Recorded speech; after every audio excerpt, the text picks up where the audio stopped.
世界一面白いアクション RPG を作る。これを人生のメインクエストに掲げております。はいたかと申します。今回はですね、結構以前から実は着手してたんですが、弾丸システムっていうね、なんかこうやたら名称がかっこいいシステムがね、ある程度形になってきたので、ちょっと動画で紹介しておこうかなと思います。弾丸システムっていうのは、その名の通りね、飛び道具だったりとか、いわゆる弾打ち的なアクションを作るための汎用的な基礎システムとなっております。最近のゲームで例えると、例えばスト6の竜の波動拳とかね、ああいった飛び道具攻撃を作るための仕組みになってるんですが、いわゆる波動拳みたいなね、素直な動きの飛び道具だったら結構そういう弾丸システム的なものがなくても割と作りやすいかなと思うんですよ。例えばうちのゲームに登場してくる、弓っていう武器があるんですけど、これも割と波動拳なんかと近いような、かなり素直な飛び道具ですよね。まっすぐ飛んでいって、一応波動拳と少し違うところが重力の影響をちょっとだけ受けるっていうことで、少しだけ放物線を描きながらまっすぐ飛んでいくような弾。当たると被弾エフェクトが再生されて、その当たった対象に対してダメージが入るというような仕組みになってるんですが、これを例えばね、スト6の人気キャラ JP さんが使ってくるフガシとかユケみたいな、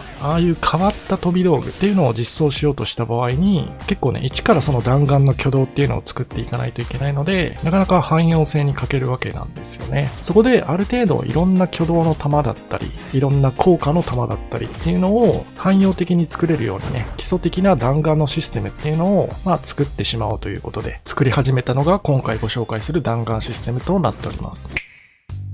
じゃあ早速ね、その弾丸システムによって汎用的に作成したテスト弾丸の紹介っていうのをちょっとやっていこうと思うんですけど、まず一つ目がですね、JP さんのトルバランのような原理の弾をちょっと真似して作ってみようかなということで作ってみました。トルバランっていうのはJP がユケとか言いながらね、たくさん撃ってくる弾のくせに下弾と中弾の概念があるめちゃくちゃ厄介な技なんですけど、あの弾って2つの弾丸から成り立ってると思うんですよ。これは別に僕が解析を見たわけでも何でもなく、ゲームをプレイしながら勝手にね考察したっていうそのレベルのものなんですけど、まず一つ目、親弾丸が発射されます。これは実はエフェクト演出のみの弾で、これ自体には攻撃判定がついてないと思います。その親弾丸が前進していってですね、敵キャラクターのところに到達したり、あるいは敵キャラクターを感知した時点で、その現在の座標から小弾丸が生成されます。なんかこう幽霊の腕みたいなのが出てきてね、それを上下に振るって攻撃してくるような見た目なんですけど、その小弾丸にのみ攻撃判定が付与されてるっていう、そんな仕組みになってるんですよね。なので小弾丸の生成が始まる前にドライブラッシュみたいなね、素早い動きで親弾丸とすれ違うように駆け抜けていくと、小弾丸の攻撃判定にね当たらずに JP に近づくことができたりします。このいわゆる弾の親子関係みたいなものを作ることができればね、なんかこう途中で挙動が変わったりする弾っ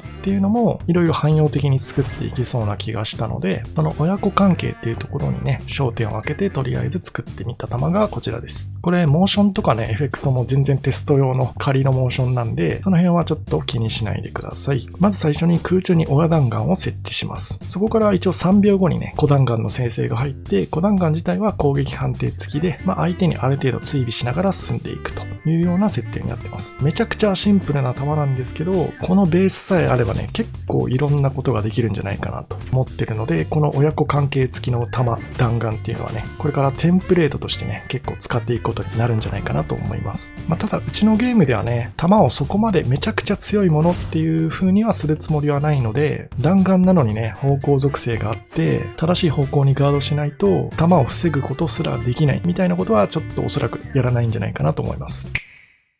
続いて2つ目に作成したテスト弾丸が複数の弾丸を同時に発射するというタイプのものですね。こちらは15発の弾丸を一度のモーションでね同時に発生させて、それらが放射状に飛んでいくというようなね、いわゆる散弾銃のような挙動になっています。で、この弾一つ一つにそれぞれ攻撃判定が付与されていて、それらをねマルチヒットさせることも可能になっています。今はマルチヒット機能をオンにして使ってるんですけど、近距離とかで撃つとね15発の弾丸全てが敵に当たって15回分のね攻撃判定が発生します。つまり敵との距離によってね当たる弾丸の個数とかが変わってくると思うので、近距離だと攻撃力で、少し距離が離れると当たる弾丸の個数が下がって火力も下がると。その代わり弾丸は放射状に広がっているので、攻撃範囲自体は遠中距離の方が広がっているみたいな FPS とかのね散弾銃と同じような挙動を実装することができました。このマルチヒット機能のね弾丸システムの方でフラグを用意してるんでね、そこを切り替えるだけで即座にシングルヒヒットとマルチヒット切り替えることができるようにしてあります。この弾丸はいわゆる負荷テスト的な意味合いも兼ねてますね。たくさんの弾を同時にね、攻撃判定とか取り扱ったりするので、それがどの程度しっかりと機能しているのかっていうところを見るっていう目的でも作ってあります。こいつもね、テンプレートとして汎用的に色々使っていけそうなんですが、先ほど紹介したね、親子関係付きの弾と、この複数弾丸、ショットガンタイプの弾なんかを組み合わせると、おそらくね、めちゃくちゃ複雑な挙動の弾とか多分作れちゃうと思うんですが、ちょっとその辺はね、チームメンバーと相談したりとか、コメント欄の皆さんの反応を見ながらね、どのレベルの弾までを作っていくのか、慎重に考えていきたいなと思ってます。ただし、先ほども言った通りね、このチバスというゲームは、やはり近接戦闘が主体になってますので、飛び道具の単体性能自体はちょっと控えめにしたいですね。近接戦闘への布石としてね、絡め手として光るような、そんな名脇役になれるような弾丸をね、作っていけたらいいなと思っております。あと、基本的にね、弾を撃つときは必ず名を消費するっていう風にするつもりなので、そういったいぶし銀の名脇役弾丸たちを乗り越えてね、接近した暁には、相手が名を使いすぎてね、オーバーヒート間近というようなシチュエーションも多々あると思うので、そこから先はね、煮るなり焼くなり、好きな方法でボコボコにしちゃってください。というわけで、今回はこの辺で終わりたいと思います。お疲れ様でした。